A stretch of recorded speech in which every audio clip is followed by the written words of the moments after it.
FDC ৪ নম্বর ফ্লোরে হয়ে গেল মিজানুর রহমান লাবু পরিচালিত সিনেমা ক্লাব ডি এর দ্বিতীয় লটের শুটিং। একটি আইটেম গানের শুটিং এর মধ্য দিয়ে শেষ হলো এই লটের শুটিং। শুটিং স্পট ঘুরে থাকছে এবারের প্রতিবেদন।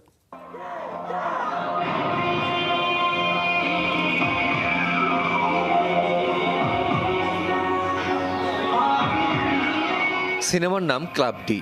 মাদক আর সমাজের উপর মাদকের ক্ষতিকর প্রভাব নিয়ে গড়ে উঠেছে এই সিনেমার গল্প। কাহিনী লিখেছেন মাহমুদুল হক রাজীব। ক্লাব ডি আসলে একটা অপারেশন। অনেকেই ভাবে যে ক্লাব ডি মানে হচ্ছে ক্লাব নিয়ে ছবি, সেটা না। এটা একটা অপারেশন, যেমন আমরা বলতে পারি যেমন অপারেশন সার্চ লাইট একটা অপারেশন, এই ধরনের একটা অপারেশনের। সিনেমার কেন্দ্রীয় চরিত্রে অভিনয় করেছেন নবাগত নায়ক শিবলি। তার বিপরীতে অভিনয় করছেন উড়িষ্যার নায়িকা রাতাশ্রী দত্ত।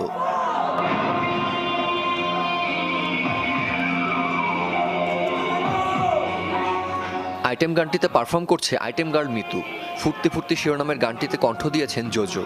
গানের সঙ্গীতায়োজন করেছেন প্রসেনজিৎ চক্রবর্তী।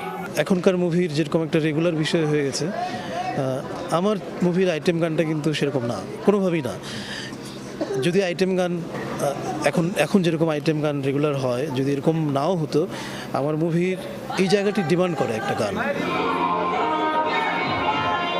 সিনেমার একটি গুরুত্বপূর্ণ চরিত্রে অভিনয় করছেন আলিরাজ।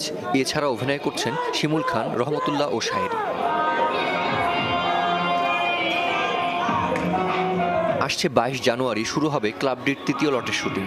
এই অংশে অংশ নেবেন উড়িষ্যার নায়িকা রাতাশ্রী।